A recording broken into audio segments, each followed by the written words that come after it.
사도행전 17장 하겠습니다. 사도행전 17장 1절로 15절 말씀 교독하시겠습니다. 그들이 암비볼리와 아볼로니아로 다녀가 데살로니가에 이르니 거기 유대인의 회당이 있는지라. 바울이 자기의 각대로 그들에게로 들어가서 제11시기를 성경을 가지고 강론하며 뜻을 풀어 그리스도가 해를 받고 죽은 자 가운데서 다시 살아나야 할 것을 증언하고 이르되 내가 너희에게 전하는 이 예수가 곧 그리스도라 하니 그 중에 어떤 사람 곧 경건한 헬라인의 큰 무리와 적지 않은 기구인도 고난을 받고 바울과 시라를 따르나 그러나 유대인들은 시기하여 저자의 어떤 불량한 사람들을 데리고 때를 지어 성을 소동하게 하여 야손의 집에 침입하여 그들을 백성에게 끌어내려고 찾았으나 발견하지 못하매 야손과 및 형제들을 끌고 옥장들 앞에 가서 소리질러 이르되 청하를 어지럽게 하던 이 사람들이 여기로 이르매 야손이 그들을 맞아 들였도다. 이 사람들이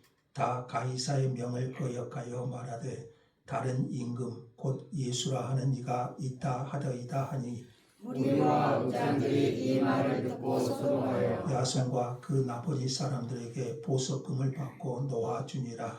밤에 형제들이 곧 바울과 시라를 베레아로 보내니 그들이 이르러 유대인의 회당에 들어가니라. 베레아에 있는 사람들은 데살로니가에 있는 사람들보다 더 너그러워서 간절한 마음으로 말씀을 받고 이것이 그러한가 하여 날마다 성경을 상고하므로 그 중에 믿는 사람이 많고 또 헬라의 기부인과 담력자가 적지 않으나 데살로니가에 있는 유대인들은 바울이 하나님의 말씀을 베레아에서도 전하는 줄을 알고 거기도 가서 무리를 움직여 소동하게 하거늘 형제들이 곧 바울을 내보내어 바다까지 가게 하되 실라와 디모데는 아직 거기 같이 머무르라. 바울을 인도하는 사람들이 그를 데리고 아덴까지 이르러 그에게서 신라와 디모데를 자기에게로 속히 오게 하라는 명령을 받고 떠나니라. 아멘. 자, 518장 찬송 드리겠습니다. 518장.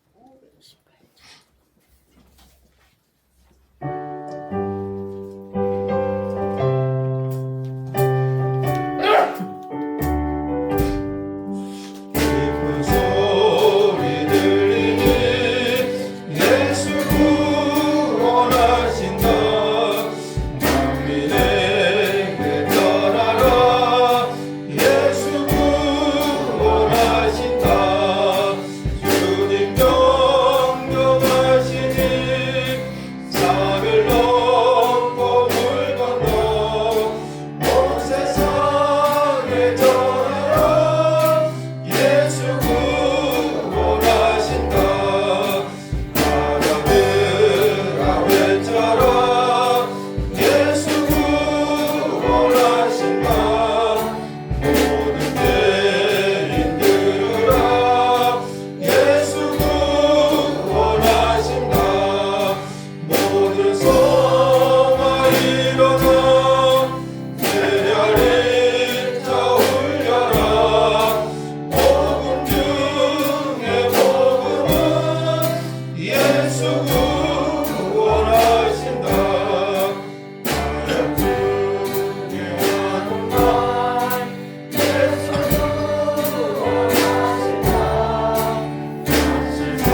갈릴레아 교회 사도행전 17장 말씀 함께 나누겠습니다. 사도 바울의 지금 제2차 전도 여행 코스를 배우고 있습니다. 주보에 보시면 지도가 나와 있죠.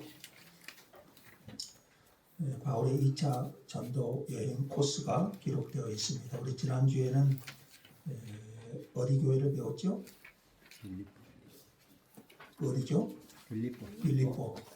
빌립보 교회. 바울이 마게도냐 환상을 보고 이제 무시아에서 두로아까지 가서 두로아에서 배를 타고 마게도냐 원래 유럽이라고 그랬죠. 유럽의 첫 성 빌립보. 이쪽은 지금 이제 유럽 쪽입니다. 오늘날 그리스 쪽이고요. 자, 빌립보 하면 누가 생각납니까? 루디아, 옥강장상 루디아가 생각나고요. 또 바울과 실라가 귀신 들린 여종을 고쳐준 사건으로 캄캄한 밤에 옥에 갇혀서 옷을 찢기고 매를 맞고 감옥에 갇힌 사건. 그러나 바울과 실라가 한밤중에 뭐 했죠? 하나님께 찬송하고 기도했으니 옥문이 열려지고 바울과 실라가 감옥에서 나왔던 사건, 그것이 기억이 되지요. 자, 오늘은 바울이 2차 전도 여행 중 유럽의 첫 번째 성 빌립보를 떠나서 이제 데살로니가, 지도 보시면 나오시죠? 빌립보에서 어디로 갑니까? 데살로니가. 오늘날 지명은 데살로니키로 되어 있습니다. 그리스 데살로니키. 데살로니가와 그 아래쪽에 베레아에서 복음을 전한 이야기입니다. 이 데살로니가는 마게도냐에서 가장 크고 중요한 도시 중에 하나였습니다. 데살로니가는 빌립보와는 달리 상당한 유대인들이 거주했던 것으로 보입니다. 그래서 빌립보에서는 바울이 유대인 회당에서 말씀을 전하지 않았고요. 강가로 나가서 루디아와 여인들을 만났었고, 데살로니가에서는 그들의 관례대로 2절에 보니까요, 그들의 관례대로 회당을 중심으로 복음을 전할 수 있었습니다. 그러나 데살로니가에서 일어난 소동 때문에, 유대인들의 소동 때문에 바울과 실라가 밤에 빠져나와서 베레아로 갑니다. 베레아. 성령님께서는 그들을 베레아로 인도하셨고, 여기서도 당신의 백성을 불러 세우셨다는 것을 보게 하십니다. 자, 1절에서 9절의 내용인데요. 17장 1절에서 9절은 데살로니가에서 일어난 일을 기록하고 있습니다. 자, 바울은 빌립보에서, 자, 1절에 보시니까요, 빌립보에서 암비볼리와 아볼로니아를 거쳐서 어디까지 갑니까? 데살로니가에 도착하게 됩니다. 빌립보에서 데살로니까지 이 거리를 보면 지도에는 작게 나와 있죠. 거리를 보면은 160km 정도 됩니다. 상당한 거리죠. 160km 정도 되는 거리입니다. 빌립보에서 바울의 사건을 한번 좀 기억해 봅시다. 빌립보에서 바울은 옷을 찢기고 심한 매질을 당하고 감옥에 갇혔습니다. 빌립보에서 당한 고난과 채찍의 상처는 아직 아물 여유가 없었습니다. 여러분, 예수님이 맞은 채찍 기억나시죠? 채찍은 일반 채찍이 아니고 이 채찍에 맞으면 굉장히 살점이 뛰어나가는 굉장히 고통이 있는 그런 채찍입니다. 자, 빌립보에서 옷을 찢어 벗기고 매질을 당하고 옥에 갇혔습니다. 빌립보에서 당한 고난과 능욕, 이 채찍의 상처는 아직 아물 여유가 없었습니다.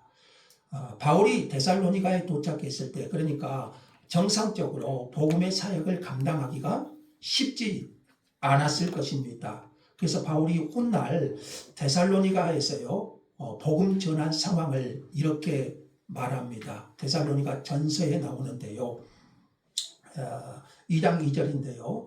바울이 당시 데살로니가에서 복음을 전했던 상황을 이렇게 설명합니다. 너희 아는 바와 같이 우리가 먼저 빌립보에서 고난과 능욕을 당하였으나 매질을 당한 사건을 말하고 있죠. 우리 하나님을 힘입어 많은 싸움 중에 하나님의 복음을 너희에게 말하였다. 이렇게 말합니다. 그러니까 데살로니가에 온 바울은 빌립보에서의 상처가 그 고난과 능욕이 아직 아물지 않은 때였어요. 그럼에도 불구하고 바울은 많은 싸움 중에 하나님의 복음을 데살로니가에 전했습니다. 데살로니가는 이 빌립보와는 달리 유대인의 회당이 있었습니다. 자, 유대 남자 10명이 있으면 회당이 있습니다. 바울은 2절에 보니까요, 자기의 관례대로 회당을 찾아가 복음을 전하기 시작했습니다. 바울은 가는 곳마다 어떻게 복음을 전합니까? 거기 유대인의 회당을 중심으로.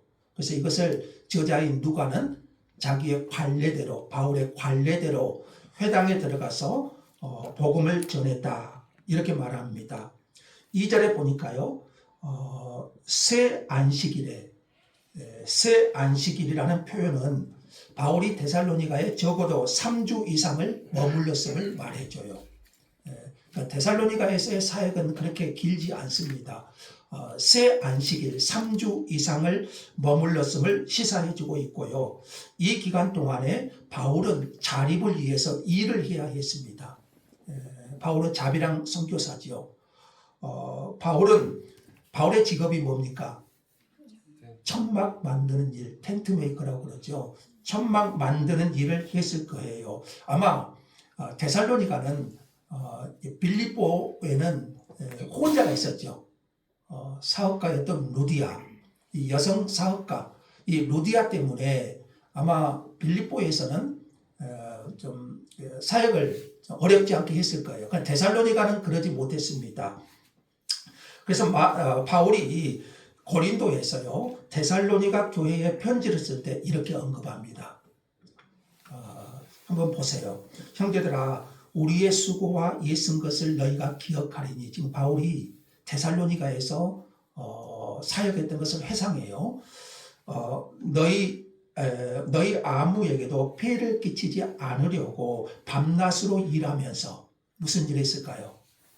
천막 만드는 일을 했을 거예요. 자립을 위해서 데살로니가에서 복음을 전할 때 밤낮으로 일하면서 너희에게 하나님의 복음을 전하였노라. 이렇게 말합니다. 이런 사정을 잘 알고 있었던 빌립보 교회. 자, 먼저 개척했죠. 빌립보 교회는 또 누가 있었다고 했죠? 루디아 여성 사업가였죠. 좀 부유한 그런 교회이기도 했지요.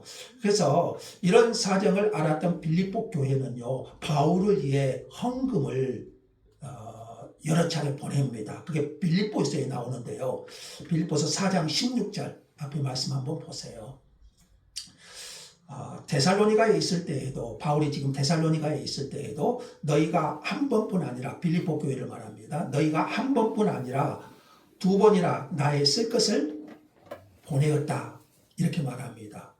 아마 여성 사업가였던 루디아가 있었기 때문에 아마 가능했을 것입니다. 자, 바울이 새 안식일에 걸쳐서 회당에서 한 일은 뭔가요? 2절 하반부. 뭐였죠? 성경을 가지고 강론하며 이렇게 말합니다. 바울이 데살로니가에서 새 안식일에 회당에서 한 일은 성경을 가지고 강론했다. 이렇게 말합니다. 강론하다는 말은 대화하다, 토론하다, 교훈하다 이런 뜻을 가집니다. 바울은 성경을 가지고 회당 사람들과 강론, 그러니까 토론을 했습니다. 어떤 토론을 했을까요? 성경을 읽으면서 이것이 어떤 뜻이 있을까? 바울이 설명하고 또 회중은 질문도 하고 대화도 하고 토론식 성경 공부. 보통 유대인들은 공부를 할 때 2사람씩 토론식 공부를 많이 한다고 해요. 우리나라 교육은 어떻습니까? 주입식이잖아요. 선생님이 일방적으로 가르치고 학생들은 받고. 성경을 공부할 때도 서로 대화하고 서로 생각을 나누는 토론식 공부가 배우고 성장하는데 유익할 것 같아요. 그래서 바울은 새 안식일에 회당에서 성경을 가지고 강론했다고 기록됩니다. 또 바울은 3절 볼까요? 성경의 뜻을 풀어주었어요. 같이 한번 읽어봅시다. 뜻을 풀어. 성경을 풀어. 성경을 그 뜻을 풀어. 이렇게 말합니다. 푼다는 말은 닫힌 것을 활짝 연다. 이런 뜻입니다. 누가복음 24장에서 예수님께서 엠마오로 가는 두 제자에게 성경을 풀어주었습니다. 빌립이 에디오피아 내시에게 빌립이 성령의 인도를 받고 광야로 가니까 에디오피아 내시가 수레를 타고 있었죠. 그 빌립이 에디오피아 내시에게 성경을 풀어준 것과 같습니다. 성경을 왜 풀어줘야 될까요? 성경 안에 비밀이 감추어져 있기 때문입니다. 빌립이 말한 것처럼 지도하는 사람이 있어야 성경의 비밀을 깨달아 알 수 있습니다. 바울이 풀어준 성경의 핵심이 뭔가요? 3절 후반부. 그리스도가 해를 받고 죽은 자 가운데서 다시 살아나야 할 것. 성경은 그리스도가 우리 죄를 위하여 죽임을 당하시고 다시 살아나야 할 것을 말씀하십니다. 바울이 전하는 복음의 핵심이 그러니까 뭔가요? 그리스도의 죽으심과 부활. 기독교에서 십자가와 부활을 빼버리면, 우리 기독교에서 십자가와 부활을 빼버리면 기독교는 파괴되어 버린다. 이렇게 존 스토트는 말했습니다. 바울은 이렇게 풀어 설명하고 성경을 풀어서 그리스도의 십자가의 죽으심과 부활을 성경을 풀어 설명하고 결론을 내립니다. 3절 하반부 어떤 결론을 내립니까? 내가 너희에게 전하는 이 예수가 누구라고요? 곧 그리스도라. 내가 너희에게 전하는 이 예수가 해를 받으시고 다시 살아나신 이 예수가 곧 그리스도라. 아멘이죠? 자, 이렇게 데살로니가 교회는 처음부터 복음 위에 세워진 교회입니다. 신앙생활은 예수님을 억지로 믿는 생활이 아니에요. 예수님이 성경대로 죽으시고 성경대로 다시 살아나신다는 그 사실을 근거로 믿는 것입니다.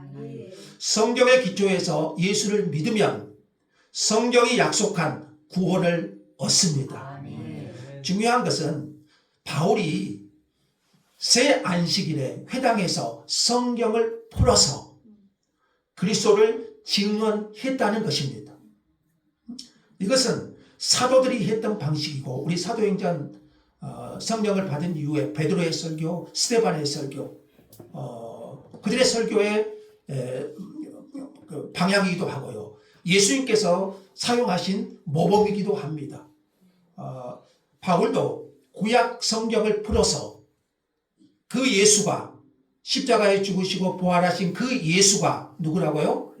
그리스도가 되신다. 바울의 핵심 메시지는 예수가 그리스도가 되신다. 이것을 위해서 성경을 풀어서 강론한 것이지요. 그러므로 우리가 성경에서요, 우리가 또 설교에서 가장 중요한 것은 뭘까요? 성경을 풀어서 예수가 그리스도이심을 드러내는 거예요. 바울이 성경을 가지고 예수님을 전한 결과를 한번 보세요. 4절 보십시다. 그 중에 어떤 사람 곧 경건한 헬라인의 큰 무리와 적지 않은 기부인도 고난을 받고 바울과 실라를 따랐다. 이렇게 말합니다. 누가는 경건한 이방인 헬라인들 그리고 상류층 기부인들이 복음에 반응했다는 것을 특별히 강조합니다. 빌립보에서는 루디오와 같은 여성 성도들이 핵심이 이루었다면, 이제 데살로니가 교회는 경건한 이방인과 상류층 기부인을 중심으로 세워졌다는 것을 누가가 강조하고 있는 것이죠. 자, 그들은 바울이 전해준 말씀을 통해서 성경의 뜻을 깨닫고 새 안식일 동안 그 성경을 강론하면서 성경을 풀어주니 그 말씀을 깨닫고 예수님을 그리스도로 영접한 거죠. 이렇게 해서 데살로니가 교회가 세워집니다. 자, 여러분, 데살로니가 전서를 보면은요, 자, 이렇게 사도행전을 배우면서 또 이제 데살로니가 전서를 읽어보시면 여러분이 또 이해가 될 거예요. 데살로니가 전서를 보면 바울은 이곳에서 3주 동안 머물면서 복음을 전했는데, 바울이 전한 말씀을 사람의 말이 아니라 하나님의 말씀으로 받았다고 해요. 자, 데살로니가서 1장 3절 말씀을 같이 한번 읽어봅시다. 좀 길지만 다 같이요. 이러므로 우리가 하나님께 끊임없이 감사함은 너희가 우리에게 들은 바 하나님의 말씀을 받을 때에 사람의 말로 받지 아니하고 하나님의 말씀으로 받음이니 진실로 그러하도다. 이 말씀이 또한 너희 믿는 자 가운데서 역사하느니라. 바울이 새 안식일에 회당에서 하나님의 말씀을 강론하고 그 성경을 풀어서 그 뜻을 풀어줄 때 데살로니가 성도들은 어떻게 받았습니까? 이것을 사람의 말로 받지 아니하고, 그러니까 바울의 말로 받지 아니하고 누구의 말씀으로 해요? 하나님의 말씀으로 받았다. 하나님의 말씀으로 받았어. 데살로니가 교회인들은 그러니까 바울로부터 3주밖에 말씀을 듣지 못했어요. 3주 동안 3주밖에 말씀을 듣지 못했어요. 그가 전하는 말씀을, 그러나 데살로니가 성도들은요, 바울이 전한 말씀을 실제로 하나님께서 전해주시는 말씀으로 받았습니다. 짧은 기간 동안에 바울이 전해준 말씀을 받고 믿음이 성장할 수 있었던 것은, 여러분 어떻게 이렇게 3주 동안 바울이 전해진 그 복음의 말씀을 받고 그들의 믿음이 성장할 수 있었던 것은 말씀에 대한 그들의 자세였습니다. 하나님께서 인간에게 주신 최고의 축복은 저는 성경이라고 믿습니다. 오늘도 들은 바 말씀을 하나님의 말씀으로 받을 때 믿는 자 가운데서 역사하셔서 우리의 믿음을 세워가실 줄 믿습니다. 자, 복음에 대한 반응은요, 언제나 그렇듯이 환영만 있는 것이 아닙니다. 항상 뭐가 있습니까? 적대적 상황이 펼쳐져요. 복음이 선포될 때 어떤 사람들은 그 복음에 반응하여 구원을 받지만, 그러나 또 다른 무리는 적대감을 표출합니다.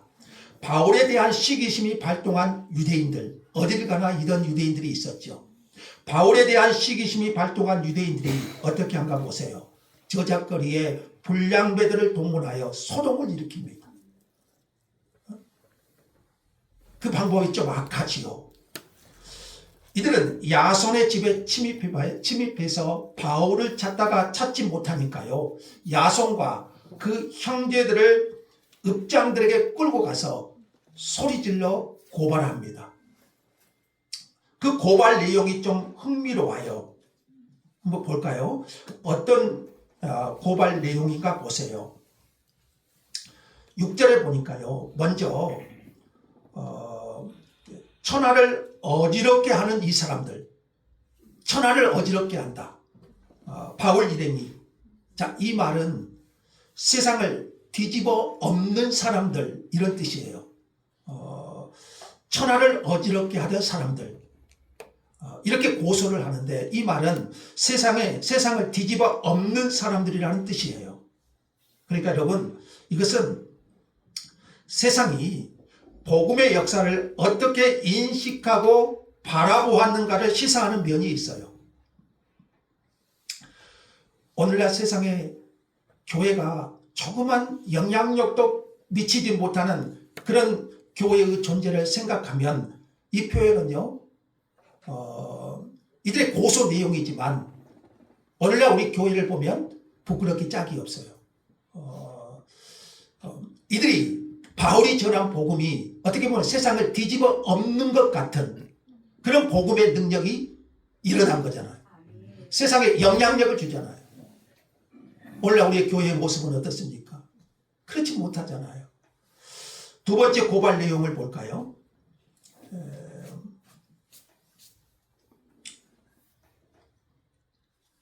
7절에 보니까요. 후반부 보시니까요. 가이사의 명을 거역해서 다른 임금 곧 예수라 하는 이가 있다. 이렇게 고발해요. 지금 왕은 누굽니까? 로마 황제? 가이사잖아요. 근데 또 다른 왕이 있다. 또 다른 왕 예수를 전한다. 이건 굉장히 큰 반역죄가 됩니다. 중범죄자로, 그래서 중범죄자로 바울 일행을 고소한 거예요. 조용한 도시에 소동이 일어났고요. 누구 때문에? 예수의 복음이 전해지니까. 바울이 전한 그 복음 때문에. 이것이 복음의 능력인 줄 믿습니다. 소동이 일어나요. 조용한 도시에.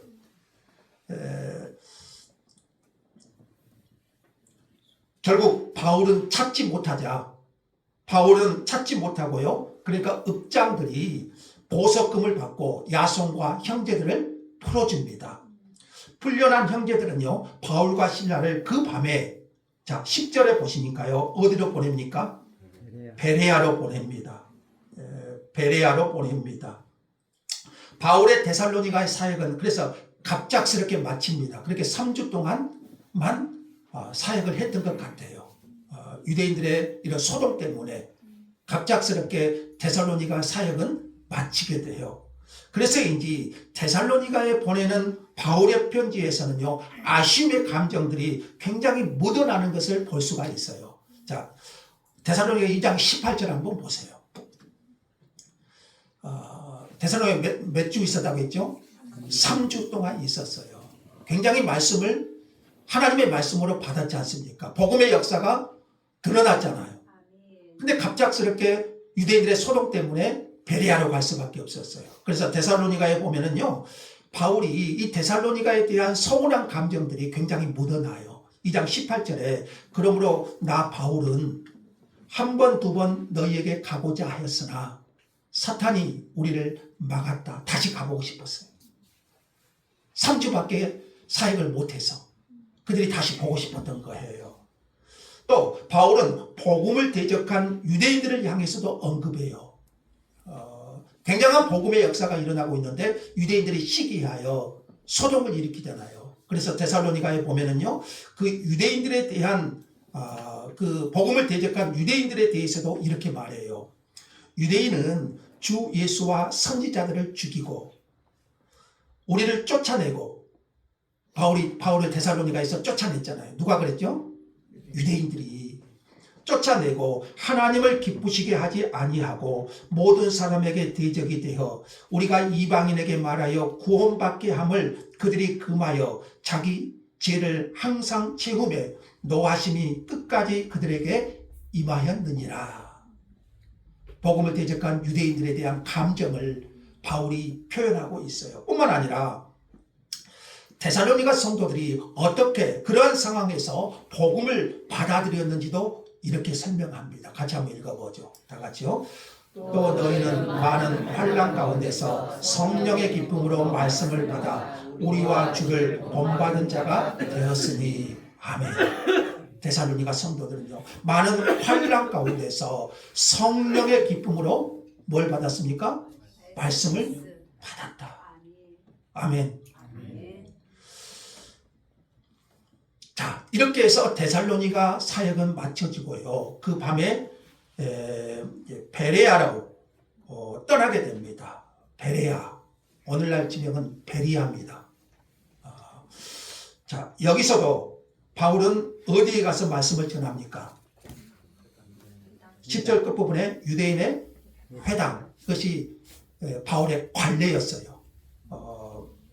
회당에 들어가 복음을 전했다고 기록합니다. 그런데 11절에서 우리가 잘 아는 말씀이 나오는데요. 11절에서 베레아 사람들에 대한 매우 중요한 평가가 나옵니다. 같이 한번 읽죠. 11절 다 같이요. 베레아에 있는 사람들은 데살로니가에 있는 사람들보다 더 너그러워서 간절한 마음으로 말씀을 받았고 이것이 그러한가 하여 날마다 성경을 상고함으로. 아멘. 베레아 사람들의 특징은 너그러워서, 구성경은 신사적이라고 그랬죠. 너그럽다는 뜻입니다. 너그럽다는 것은 고상하다, 마음이 넓다, 신사스럽다, 편견이 없다, 이런 뜻입니다. 아마 누가가 이런 표현을 쓴 것은 데살로니가, 물론 데살로니가 성도들도 하나님의 말씀으로 받고 환난 가운데서도 그 기쁨으로 말씀을 받은 성도였죠. 그러나 데살로니가를 생각할 때 불량배처럼 거칠고 사나운 데살로니가 사람들과 비교한 것 같아요. 베레아 사람들의 너그러운 마음은요, 어떻게 표현됩니까? 바울의 가르침을 받고 성경을 날마다 상고하는 것으로 나타났습니다. 성령님께서 저자 누가를 통하여 베레아 사람들의 태도를 칭찬하게 하심으로써 성경의 독자들인 우리를 도전하시는 겁니다. 여러분은 어떻습니까? 하나님의 말씀 앞에서 하나님의 말씀을 들을 때 여러분은 어떻습니까?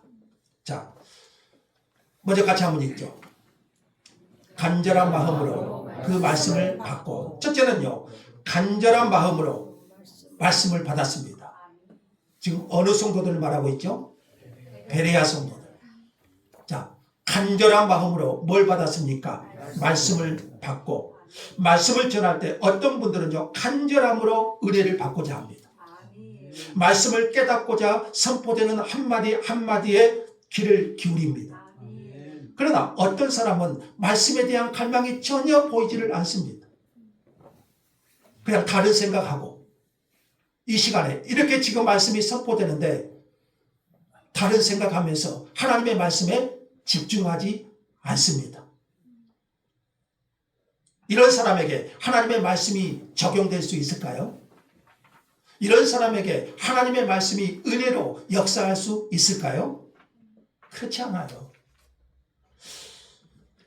자, 두 번째로 또 그들은 간절한 마음으로 이것이 그러한가 하여 날마다 성경을 상고함으로. 자, 앞에 다 같이요. 이것이 그러한가 하여 날마다 성경을 상고함으로. 상고는 조사하고 검토하다, 이런 뜻이에요. 그들은 바울이 전한 말씀을 듣고 그 말씀이 정말 맞나 개인적으로 묵상하고 연구했어요. 성경을 들춰보지 않고, 여러분 한 주 동안 성경을 얼마나 들춰보십니까? 오늘 들었던 말씀을 가지고 성경도 들춰보지 않고 성경 말씀을 다시 묵상하는 것이 없이 어떻게 그 말씀 안에서 성장할 수 있겠습니까? 베레아 사람들은 날마다 성경을 열고 이 말씀이 어떤 의미인지, 오늘 바울이 설명해 준 이 말씀이 우리에게는 어떻게 적용되는지, 그 말씀이 내게 주시는 의미는 무엇인지 알고자 간절한 소망을 가졌다는 거예요. 다니엘서 8장에 보니까요, 다니엘이 순양과 순염소의 환상을 보는데요, 그 환상이 무엇인지 너무나 궁금해서 알고자 한 것과 같습니다. 여러분, 성경을 베레아 성도들과 같이 정말 간절한 마음으로 하나님의 말씀을 받고, 여러분 말씀을 받는 데서만 그쳐서는 안 돼요. 그 말씀이 그러한가, 성경을 열어서 그 성경을 상고 연구하고 묵상하고 하나님의 깨달음을 주시도록 기도해야 돼요. 말씀을 듣는 것으로만 충분하지 않아요. 때로는 말씀을 깊이 묵상하고 그 말씀을 깨닫고 알고자 해야 됩니다. 하나님의 말씀을 믿음으로 받지 않으면 아무 유익이 없다고 말씀해요. 다 같이 한번 읽죠. 그들과 같이 우리도 복음 전함을 받은 자이나 들음과 그 말씀이 그들에게 유익하지 못한 것은 듣는 자가 믿음과 결부시키지 아니함이라. 듣는 자가 믿음과 결부시키지 않으면 여러분 전해지는 하나님의 말씀은 내게서 힘을 내지를 못하여. 그 말씀이 내가 믿음으로 결부시킬 때 그 말씀이 여러분 안에서 일하실 줄 믿습니다. 그러므로 여러분 은혜를 구하십시오. 베레아 성도들처럼 간절한 마음을 주시도록 기도해야 돼요. 여러분 지금도 헛생각하고 있는 분 있죠. 제가 보여요. 지금도 하나님의 말씀을 안 들어요. 다른 생각하고. 하나님께 기도하세요. 간절한 마음을 주시도록. 그러면서 날마다 성경을 상고해야 됩니다. 이것은 우리의 영혼이 죽고 사는 문제예요. 바울의 베레아 사역에도 하나님께서 열매를 주셨습니다. 12절에 볼까요? 그 중에 믿는 사람이 많고 또 헬라의 기부인과 남자가 적지 않았습니다. 간절한 마음으로 말씀을 듣고 날마다 성경을 상고한 결과 믿음의 열매가 맺혀졌습니다. 하지만 언제나 그렇듯이 복음은 또 믿고 영접한 사람만 있나요? 항상 적대적 환경도 펼쳐져요. 데살로니가에 있는 유대인들이 베레아까지 쫓아와요. 참 열심이죠. 거리가 얼마 정도 된다겠죠? 160km. 베레아까지 굉장히 좀 거리가 좀 있어요. 이들은 베레아에서도 소동을 일으켜서 바울을 쫓아내는데 성공합니다. 참 악의 사람들이 하는 것도 열심히 해요. 이제 바울은요 실라와 디모데는 베레아에 머물게 하고 상대적으로 덜 드러났으니까요. 실라와 디모데는 베레아에 머물게 하고 바울은 어디로 갑니까? 아덴으로 내려갑니다. 자 지도 보시면 자 빌립보에서 데살로니가로 갔다가 베레아로 갔다가 저 아래쪽 아덴으로 보냅니다. 지금 아덴은 오늘날 아테네입니다. 아테네는 아시죠?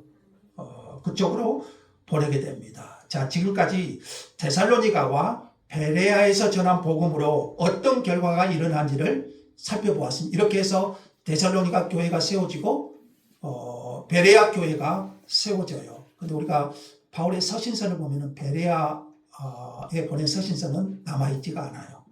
썼을 것인데 남아있지는 않습니다.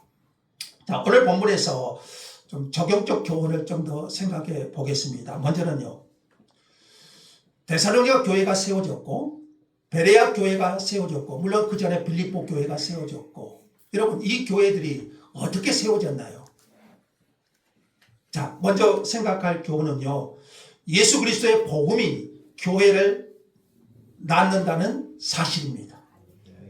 바울은 그 관례대로 유대인의 회당에 들어가서 예수 그리스도의 복음을 전했습니다. 이렇게 함으로써 바울의 첫 번째 핵심자들을 얻게 되었고요. 교회가 세워지게 되었어요. 회당에서 예수 그리스도의 복음을 전하고 그리고 그 복음으로 핵심자가 나타나고 그렇게 해서 교회가 세워져요. 교회가 세워지는 것은요. 바울의 어떤 기획, 선교적 능력에 기인한 것이 아닙니다. 복음이 가지는 능력으로 교회가 세워지는 거예요. 이것을 체험하죠. 바울은 가는 곳마다 이 복음의 능력을 체험해요. 바울이 복음을 전하니까 그 복음의 능력으로 사람들이 변화되고 그리스도의 제자가 됩니다. 그래서 3차 전도 여행을 마치고 바울이 로마서를 쓰면서요. 그 복음의 능력을 이렇게 말합니다. 다 같이 한번 읽죠. 내가 복음을 부끄러워하지 아니하노니 이 복음은 모든 믿는 자에게 구원을 주시는 하나님의 능력이 됩니다. 먼저는 유대인에게요. 그리고 헬라인에게로다. 바울은 가는 곳마다 철저하게 성경에 의존해서 그리스도의 복음을 증거해요. 그리고 그 복음은 모든 믿는 자에게 구원을 주시는 하나님의 능력이었어요. 이렇게 복음은 모든 믿는 자에게 구원을 주시는 하나님의 능력으로 역사해서 뭘 낳습니까? 교회를 낳습니다. 예수 그리스도의 복음이 교회를 낳는다는 사실입니다. 제가 성경의 기초에서, 저희 설교는 그러죠. 성경의 기초에서 철저하게 성경에 의존해서 복음을 전하려는 이유는 그 복음의 능력을 믿기 때문입니다. 교회는 영향력 있는 목사나 특정 인물에 의해서 세워지는 것이 아닙니다. 어떤 신박한 프로그램으로 교회가 세워지는 것도 아닙니다. 그러니까 여러분, 목회자도요, 복음을 신뢰하지 못하면, 그 복음의 능력을 신뢰하지 못하면 사람이나 프로그램을 의존하게 돼요. 이런 교회들은 오늘날 너무 많습니다. 하지만 참된 교회는 복음이 낳은 교회뿐입니다. 그러므로 우리는 그 복음을 아는 일에서 자라가야 됩니다. 하나님의 말씀을 통해서, 전해진 복음의 말씀을 통해서 우리의 신앙도 자라가야 됩니다. 그래야 할 때 하나님의 거룩하심을 더 알게 될 것이고, 또한 우리의 죄인됨을 더 깊이 인식하게 될 것이고, 그 인식이 선명하고 깊어질수록 복음을 통하여 예수 그리스도의 복음, 그 하나님의 거룩하심과 더 나아가서 우리의 죄인됨을 더 깊이 인식하면 인식할수록 그리스도의 십자가의 은혜가 더 커지게 되고, 교회는 견고한 복음의 공동체로 서게 될 것입니다. 두 번째로 생각할 것은요, 복음은 언제나 유해 없이 적대적 저항을 불러일으킨다는 거예요. 빌립보에서도 그랬고, 데살로니가에서도 영접하는 사람이 있는가 하면, 베레아에서도 마찬가지고, 유대인들의 적대적 환경. 그러니까 여러분, 복음이 전해질 때는요, 모든 사람이 그 복음을 다 받아들이지는 않습니다. 또 반면 적대적 환경도 펼쳐진다는 사실이에요. 바울이 율법 선생이었을 때는요, 바울이 원래 바리새인이었잖아요. 율법 학자였잖아요. 율법을 전했을 때는 박해를 받은 일이 없었어요. 그러나 바울이 박해를 당하게 된 것은 율법을 전했기 때문인가요? 그리스도의 복음을 전했기 때문이에요. 그래서 바울은 가는 곳마다 그리스도의 복음 때문에 박해를 받아요. 바울의 고백을 한번 볼까요? 갈라디아서에서 이렇게 말합니다. 같이 한번 읽어보죠. 형제들아, 내가 지금까지 할례를 전한다면 어찌하여 지금까지 박해를 받으리요? 그리하였으면 십자가의 걸림돌이 제거되었으리니. 무슨 말인가요? 할례, 율법을 전했으면 핍박받을 일이 없어요. 근데 바울은 누구를 전했다고요? 예수 그리스도, 십자가의 복음을 전했어요. 그러니까 바울이 가는 곳마다 박해를 받아요. 여러분, 지금도 마찬가지예요. 오늘날도요, 신실하게 복음을 전하는 사람들은요, 박해를 저항을 만나는 반면에 거짓 복음을 전하는 목사들은요, 여러분 뉴스에 얼마나 많이 나옵니까? 거짓 복음을 전하는 목사들은 제멋대로 행해도, 자기 마음대로 행해도 모두가 그 앞에서 꿈쩍도 못합니다. 바울은 정확히 이렇게 풍자예요. 이런 상황을 한번 보세요. 너희는 지혜로운 자로서, 제가 한번 읽어볼게요. 너희는 지혜로운 자로서 어리석은 자들을 기쁘게 용납하는구나. 누가 너희를 종으로 삼거나 잡아먹거나 빼앗거나 스스로 높이거나 뺨을 칠지라도 너희가 용납하는도다. 이렇게 말해요. 여러분, 이게 오늘 우리 이 거짓 목사들에게서 나오는 그런 모습 아닙니까? 이런 사람들은요, 바울이 지적한 대로 거짓 사도고 속이는 일꾼이고 그리스도의 사도로 가장한 사탄의 일꾼들이에요. 그런데 바울이 안타까운 것은 그들 앞에서 꿈쩍도 하지 않는 이런 사람들의 모습. 동일한 복음 앞에서 어떤 이들은 은혜를 경험하지만 어떤 사람들은 적대감을 표출할 수 있다는 거예요. 그러니까 우리는요, 이것을 당연하게 생각해야 돼요. 복음이 선포될 때 어떤 사람에게는 구원의 능력으로 임하지만 또 어떤 사람에게는 저항을 불러일으킬 수 있다는 거예요. 근데 오늘 본문에 보니까요, 참 성도는 기꺼이 대가를 지불해요. 데살로니가의 야손과 형제들을 한번 생각해 보세요. 바울 일행을 숨겨주었다는 제목으로 인해서 험한 일을 당하지만 그들은 그 일을 감내합니다. 바울과 실라를 베레아로 보내주었고요. 또 베레아에서도 소동이 일어나니까 형제들은 바울을요 아덴까지 보냅니다. 복음을 듣고 신자가 얼마 되지 않는 성도들 아닙니까? 자, 그럼에도 그들은 기꺼이 대가를 지불합니다. 이것이 복음이 가져다주는 담대함이고 참 성도의 모습이에요. 자, 또 하나 생각할 것은요, 교회는 하나님께서 세워 가신다는 거예요. 누가요? 하나님께서. 빌립보에 세워진 교회, 데살로니가에 세워진 교회, 베레아에 세워진 교회들을 한번 보세요. 자, 빌립보에서는 얼마 정도 있었을까요? 학자들은 보통 1개월에서 2개월 정도 있었을 것이다, 이렇게 말하고, 오늘 데살로니가에서는 최소 3주, 그리고 베레아에서는 한 1개월 정도 머물렀을 것이다, 이렇게 학자들은 계산합니다. 자, 이 어린 교회들이 어떻게 태어나서 자랄 수 있었을까요? 정말 대단하지 않습니까? 물론 바울의 선교 전략적인 측면에서 그 지혜를 무시할 수 없을 겁니다. 바울이라는 사람. 그러나 바울의 이런 놀라운 선교 전략이 있었다 할지라도 그것을 세우시는 분은 하나님이십니다. 이 모든 것을 이루시는 분은 하나님이라는 거죠. 바울 사도는 고린도 교회에 이 원리를 가르쳐줘요. 나는 심었고 아볼로는 물을 주었으되 오직 하나님께서 자라게 하셨다. 교회를 세워가시는 분, 교회를 자라게 하시는 분은 바울인가요? 하나님이셨어요. 그런즉 심는 이나 물 주는 이는 아무것도 아니로되 오직 자라게 하시는 이는 하나님 뿐이니라. 오늘 본문에서도요, 바울의 고난을 받고 바울과 신라를 따른 것은 자신들의 결정으로 그렇게 한 것이 아니에요. 성령 하나님께서 설득되게 만드셨고 바울과 신라를 따르게 하신 거예요. 교회는 눈에 보이는 지도자에 의해서 세워지는 것이 아니에요. 교회는 하나님께서 자라게 하십니다. 목사와 장로와 집사가 각각의 직분의 고유한 역할을 감당하고 그리스도의 몸인 모든 지체가 각기 제 역할을 하게 하심으로써 하나님께서는 교회를 자라게 하십니다.